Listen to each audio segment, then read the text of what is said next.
じゃあ、問題5からですね、高圧用のチョッパー、高圧用のチョッパーの回路速度と非出力電圧の平均値を表す式を書けと。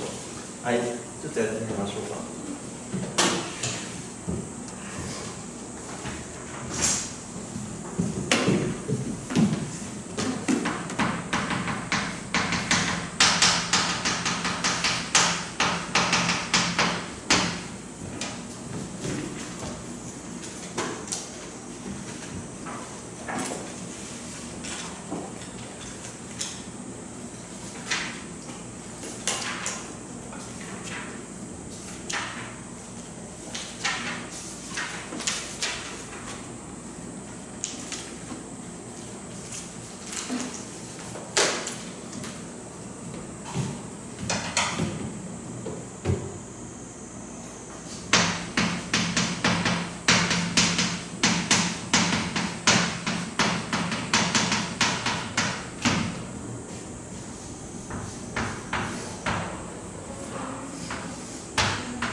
いいですか。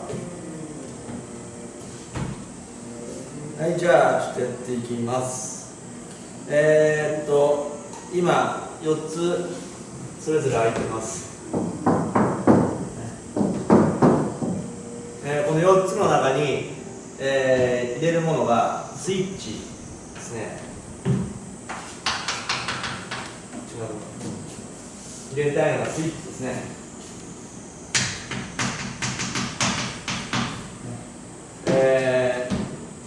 回路の開閉に使うもの、スイッチ、そして、ダイオード、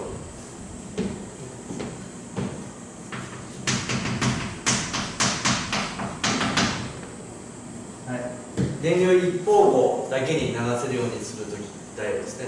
あとインダクタンス、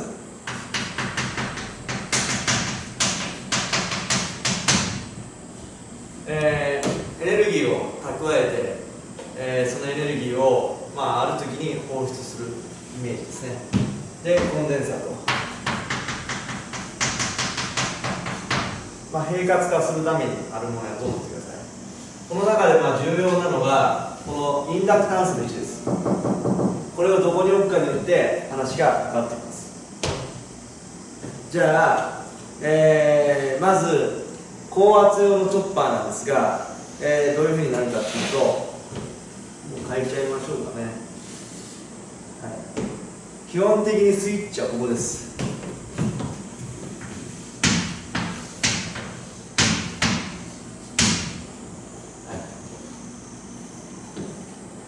ここです。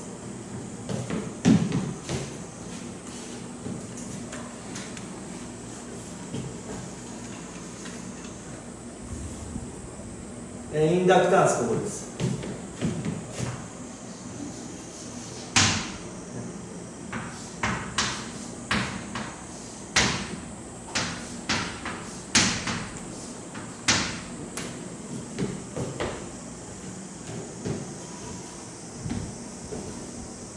こういう配置になってます。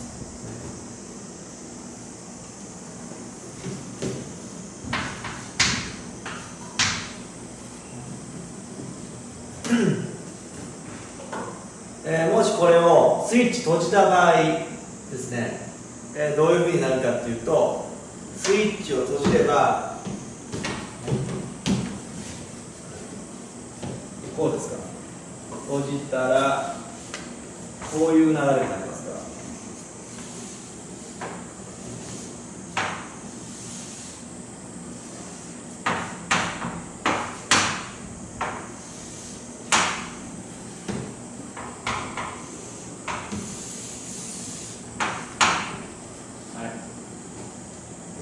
スイッチをオンにした方がいいですね。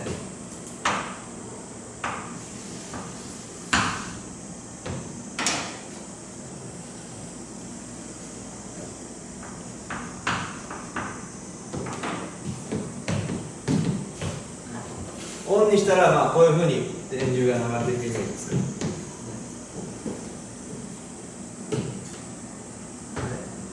逆にオフにしたらどうなるかっていうと、ここ空いてますので、こっちの回路が切り離されてる状態ですよね。ここが空いてますので。すると、こういう回り方になる。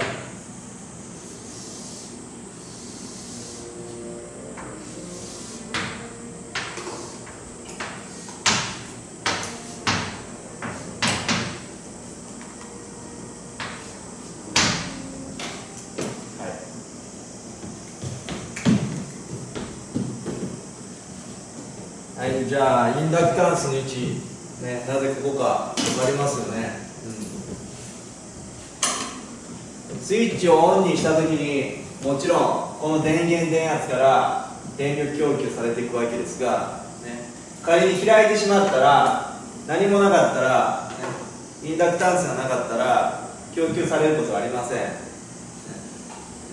こ何もなかったらね、こっち回路切り離されてますので、しかしここにインダクタンスがいることによって、オンの時に電流が流れてますので、変化嫌いますよね。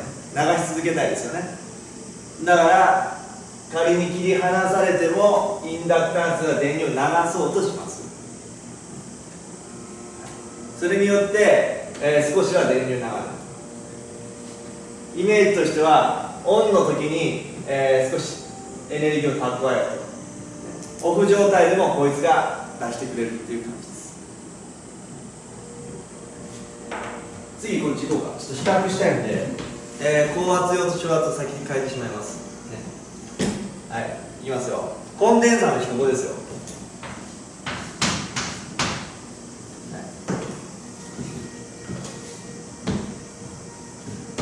コンデンサーはもう平滑化しているイメージなのでここで固定です。負荷に対してね。はい、次です。小圧のね、インダクタンスがここです。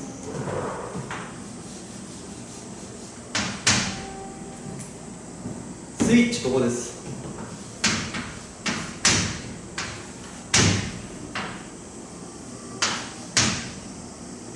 で、ここにダイオードです。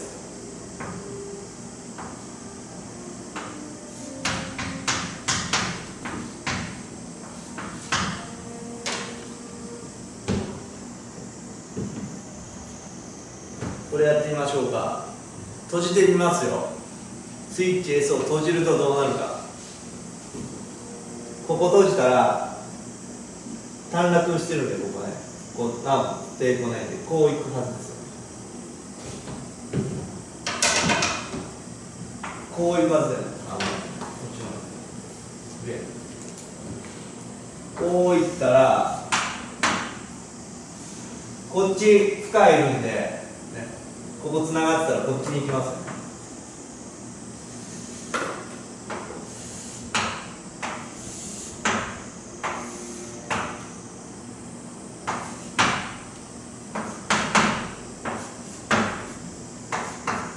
こうですよね。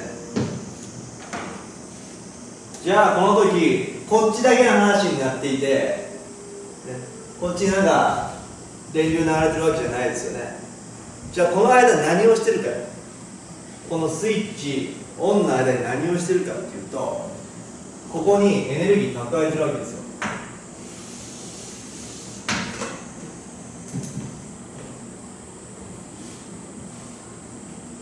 いいですか。オンで蓄えます。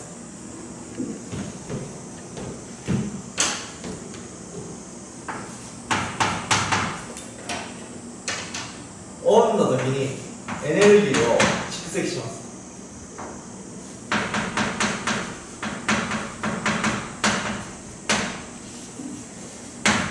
オンで蓄えます。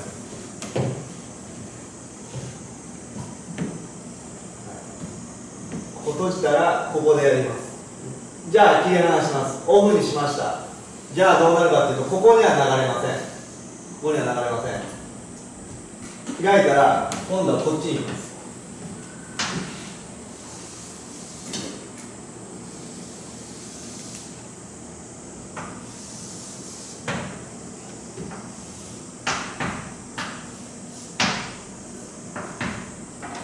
これ見てください。電源 E もあるし、ここにも電源いるんです。オンで蓄えた分だけエネルギー放出するから。だから電圧上がるはずですよ。電源2ついるんだから。電源 E と、ね、ここにも電源あるんです。オンで蓄えたエネルギーを放出してくれる。だからオフ時に放出するんですよ。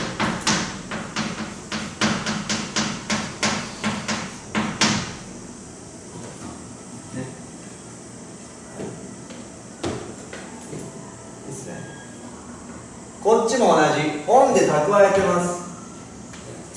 オンで蓄えて、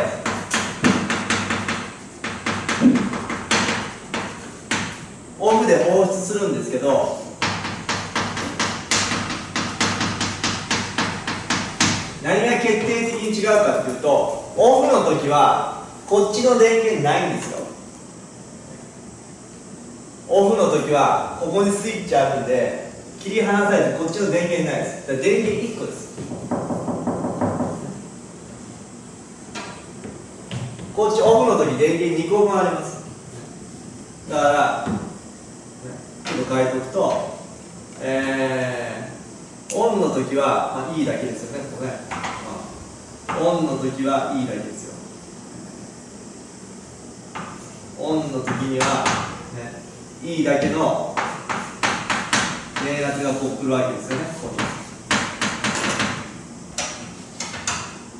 オフの時は、インダクタンスが持ってるエネルギーが来るわけです。こっち行きましょう。こっちは、オンの時は、とりあえずゼロですよね。切り離されてるので。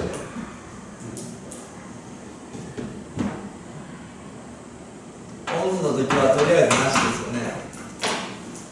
この状態だと。オフの時は E と L2 つやる。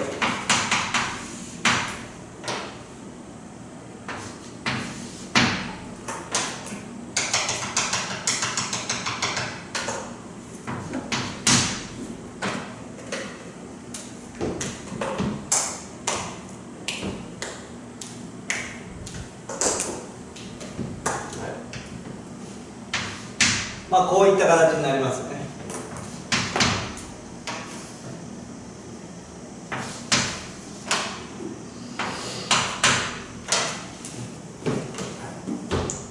だから L の位置が大事ですよね。L の位置が。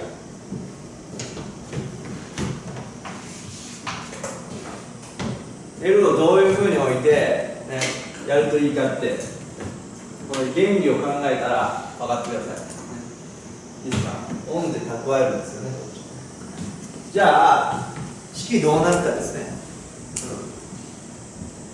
式変えてしまうと、こうなんですけど、ここの出力平均の式ですね。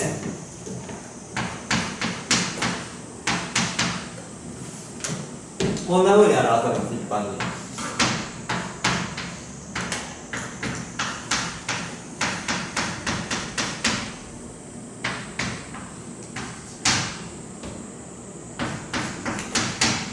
こっちだと、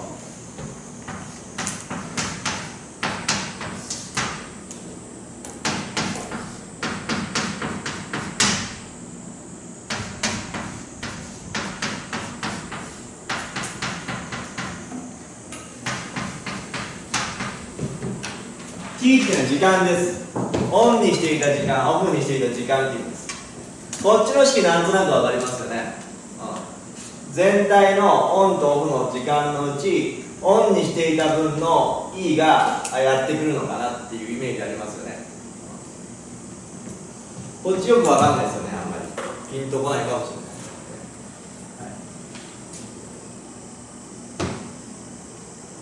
ただね、これ結構簡単に考えることができます。いきますよ。この式をね、簡単に出してみますよ。こっち側見てください。高圧用、ね、オンの時とオフの時で分かれてますけど、電流の通り道ね、赤い線は今、ね、こっち側に赤い線しかないです。黄色い線ないですよね。オフの時ありません。だからオンの時の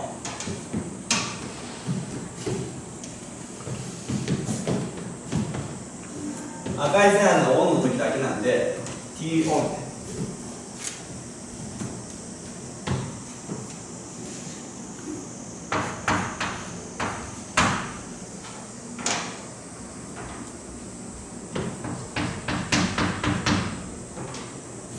例えばね、E っていう電圧がね、こんだけ T オンっていう時間あったら E かけ T オンって今ちょっと表しますけどありますと。じゃあこっち側見てください。深側見ると、ね、E0 なんですけど、ね、赤い矢印と黄色い矢印通ってますよね。はい、じゃあどう表せるかという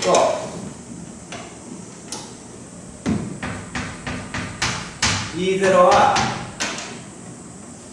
T オンの時もあるし T オフの時もあるんです。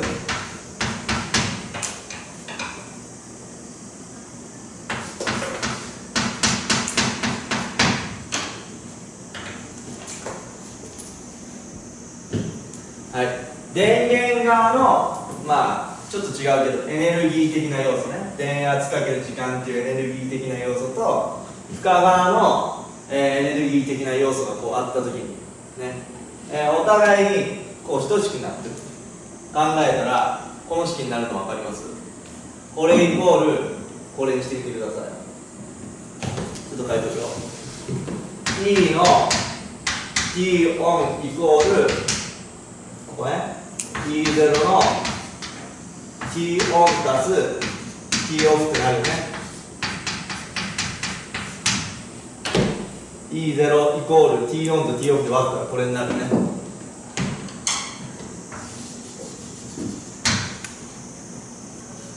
同じ原理でこっちもいきますよ。こっち見てください。E っていうのが T オンの時と T オフの時どっちもあります、ね、だからこっちの世界では E かける T のオンと E かける T のオフがあるんですよ。深川見てください。 T オフの時だけですね。 E かける T のオフです。 E0 かける T のオフです。こっちから供給しようとするのとこっちで出るエネルギー的には同じと考えたらこうですね。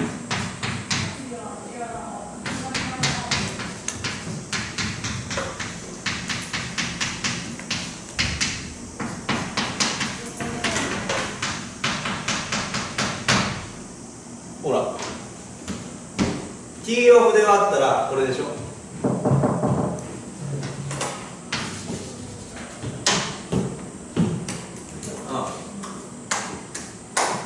だからこの公式ね結構もう覚えておくしかないなっていうところあるんですけどね、電流の通り道とか考えてもらった上で、ね、エネルギー的なところを考えてもらったらこういう公式が出てくるのかなというふうになりますので回路図と一緒に頭の中に入れておいてください。これは高圧用チョッパーと小圧用チョッパーです、ね、はい、じゃあ次行こう。問題6いきましょう。問題6やってください。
はい、いきます。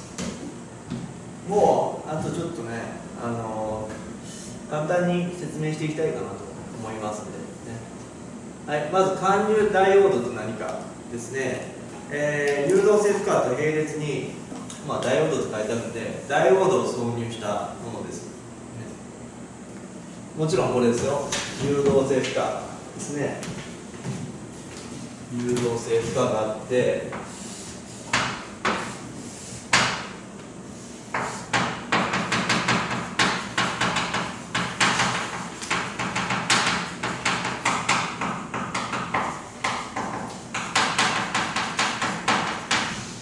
これと並列にダイオードがあります。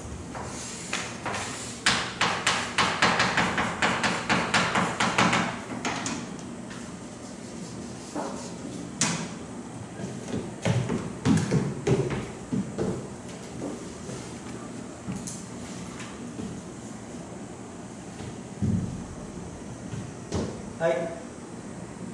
じゃあこれ何が違うのか。もしこのダイオードがいなかったらどうなるかですね。はい、書いてみましょうか。この前やりましたサイリスタいますよね。ここにサイリスタ、ね、サイリスタやるんでどっかでターンアウトします。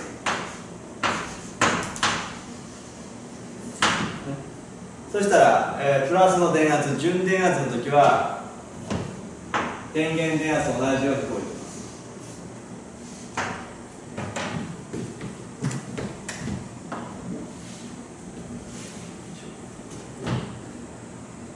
で、誘導性なんでこの後引っ張られますよね。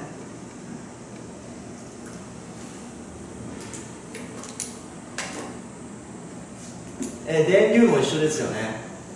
電流も、誘導性負荷最初に電流が流れてないならここからスタートですよね。でだんだんこう電流がこう伸びてくるんですよね。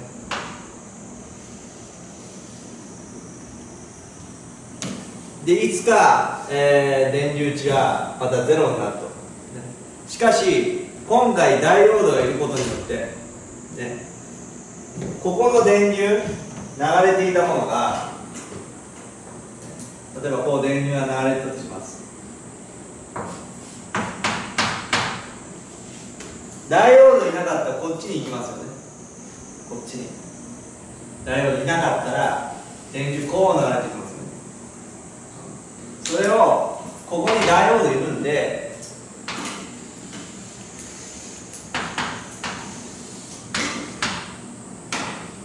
電源電圧が負の時、電源電圧が負の時に電流流してくれます。こいつが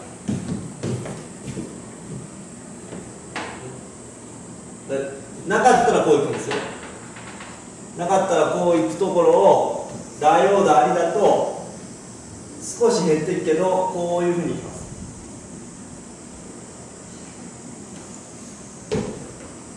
でまたプラスになったらこう上がる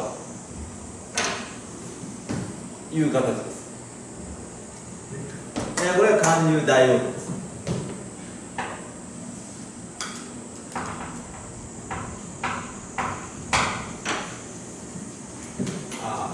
2倍プラスアルファの方がいいな。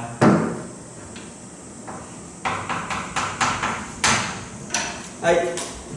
で、この平滑具合ですね、この効果は自定数 R 分の L ですね、の方が大きくなります。自定数 R 分の L に左右されます。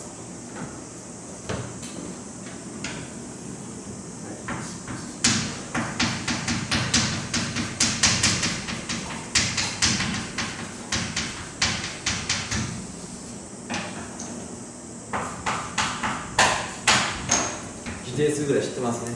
はい。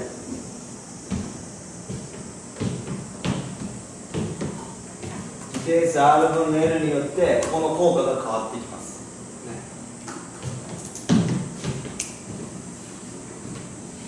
はい、次行きましょう。平滑回路っていうのもあります。さっきちらっと言いましたけど、ね、コンデンサー C の役割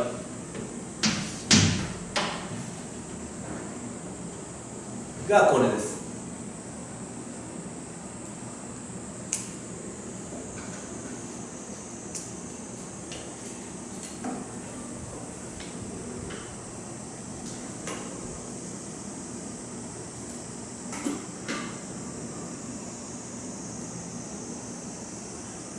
はい、これどうなるか。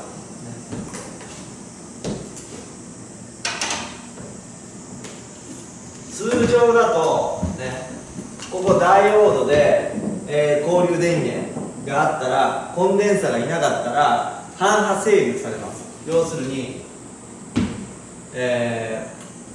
この状態ですよね。簡単に書くと、こっちに書くと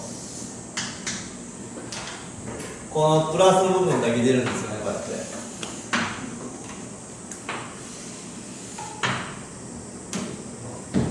負の時は出ませんよね。だってダイオードこっち側通しませんので、負の時は出ません。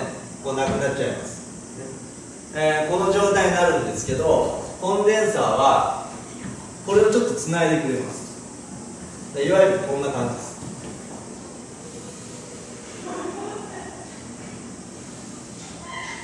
こんな感じでつないでくれます。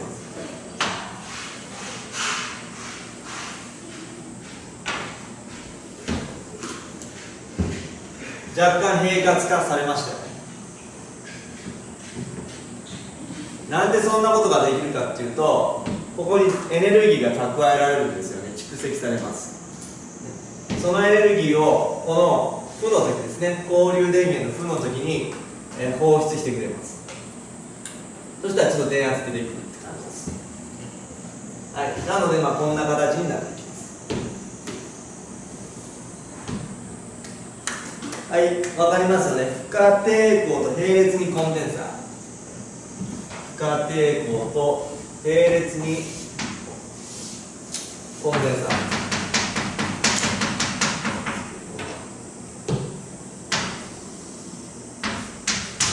平滑化の具合は自定数 RC に左右されます。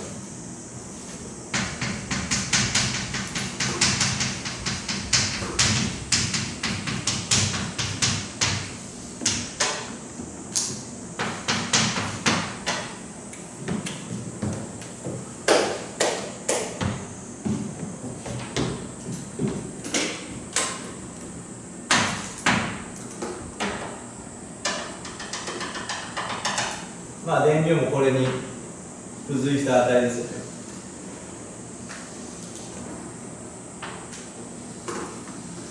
こんな感じですか。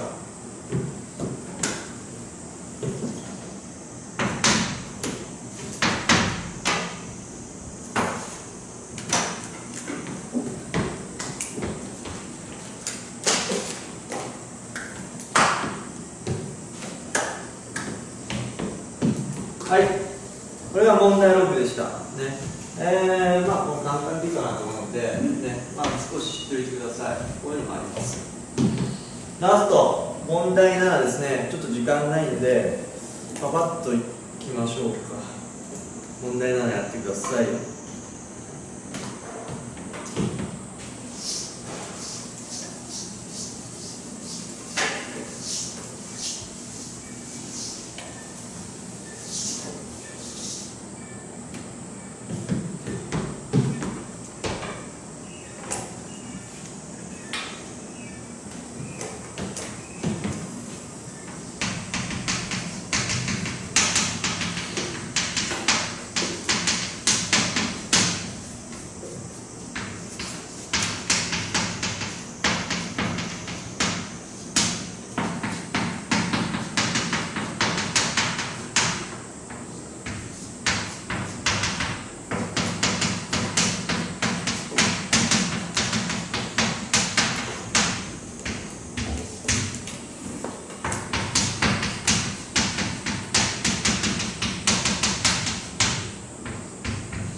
はい、項目を分類するだけです。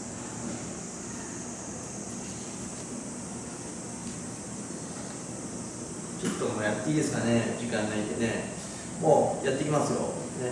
ね、1番、2番、インバーターって書いてますね。インバーターっていうのは、直流を交流に変換ですよ。いきますよね。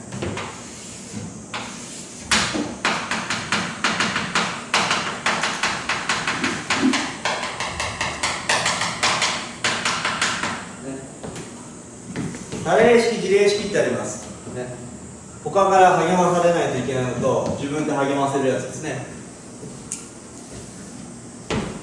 はい、他から励ましてもらう、自分で励ませる、どういうことかというと、自己証拠型の素子を使ってるか使ってないかがまず大事です。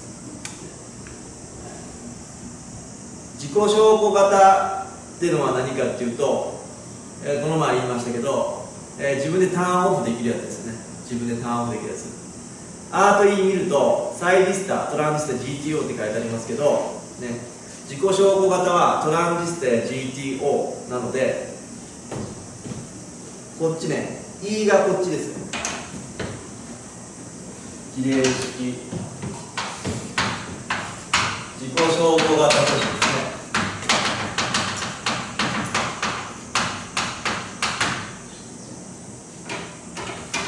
だから、いいですか GTO とかトランジスタね GTO トランジスタ、はい、一般的なサイリスタだと、まあ、多例式ですね。一般的なサイリスタだ、こっちですよ。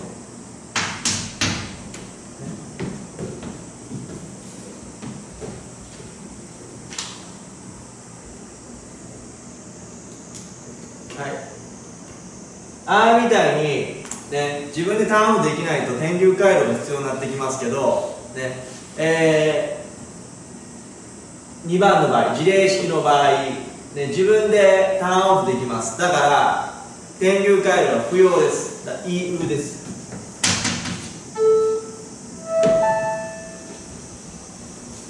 はい、じゃあ3番、4番、5番、6番、7番を考えていきますが、視聴覚室にご集合ください。はい、いきますよ。職員会議を行います。次いきます。直流を一旦交流に変換し、電圧を変換したと再び直流に戻す。はい、これは、これですね。スイッチングレギュレーターです。はい、これ DC-DC コンバーターです。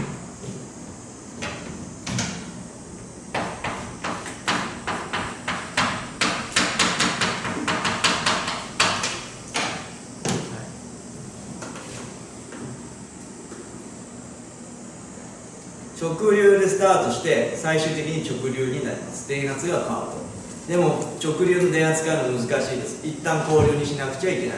直流交流直流っていうやつです、ね、直流交流直流にする。それはスイッチングレギュレーターです。はい、次直接的に交流の周波数を変化させるはサイクロコンバーターです。サイクロコンバーター。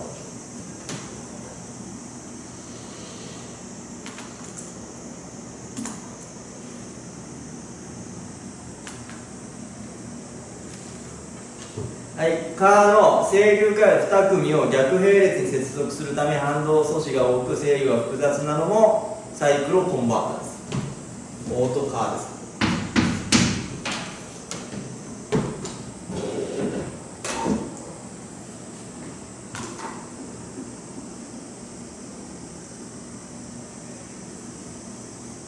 はい、じゃあ次ね。スイッチのオンとオフの切り替えによって直流の電圧を変換するはなんとなく分かりますか？直流チョッパーですね。DC チョッパーです。だから、木です。さっきやったやつですよ。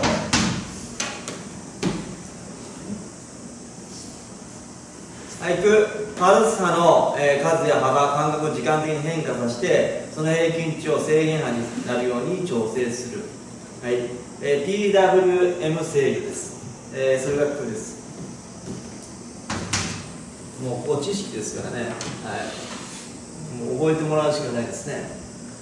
はい、ラスト、電力系統に問題が生じたら、負荷に供給する電圧を一定に保つ装置であり、蓄電池を備えているは7番でしょう。無停電の時の電源装置。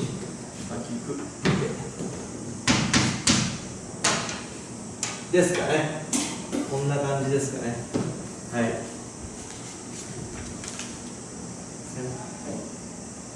ここはもう知識なので、はい、これはこういうもんだなということを知っておいてください。ね、簡単にポイントになるところだけは言いましたが、ね知識系も少し知っておくと、問題解きさえには便利かなと思います。とりあえず、最低限こんなにかなと思います。